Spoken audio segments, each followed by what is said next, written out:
மேல் சுத்தி கதைகள். துளசி சாபமும் வரமும். பூர்வகாலத்தில் ஜலந்தரன் என்ற வலிமை மிக்க அசுரன் இருந்தான். அவன் கடலரசனின் மகன். அளவற்ற பலமும் அகந்தையும் கொண்ட ஜலந்தரன் தேவர்களை அடக்கி உலகங்களை அச்சுறுத்தத் தொடங்கினான்.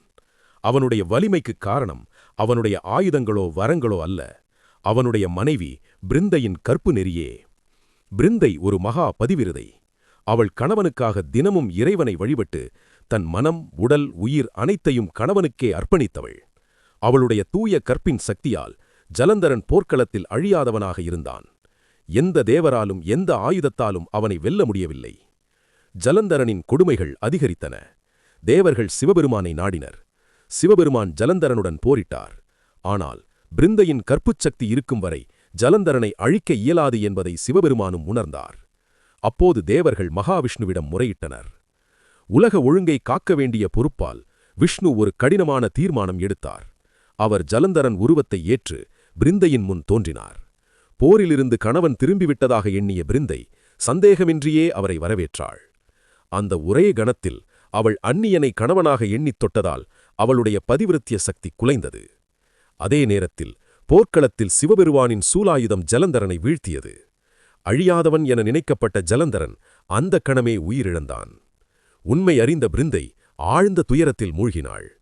தன் கற்பை மாயையால் குலைத்த விஷ்ணுவையும் தன் கணவனின் மரணத்துக்கு காரணமான சிவபெருமானையும் நோக்கி அவள் சாபமிட்டாள். இனி என் இலைகள் சிவபெருமானின் வழிபாட்டில் ஒருபோதும் சேரக்கூடாது என்று சிவனை சபித்தாள். மேலும் விஷ்ணுவை நோக்கி நீங்கள் கல்லாக மாறுவீராக என்று சாபமிட்டாள். அந்த சாபத்தின் பலனாகவே விஷ்ணு சாளக்கிராமமாக மாறினார். தன் வாழ்க்கையின் அர்த்தம் முடிந்ததாக எண்ணிய பிருந்தை தீக்குளித்து உயிர் துறந்தாள். அவள் தீக்குளித்த இடத்திலிருந்து ஒரு புனிதமான செடி தோன்றியது. அதுவே துளசி. விஷ்ணு பிருந்தையின் தியாகத்தையும் பக்தியையும் கண்டு அவளுக்கு ஒரு வரம் அளித்தார்.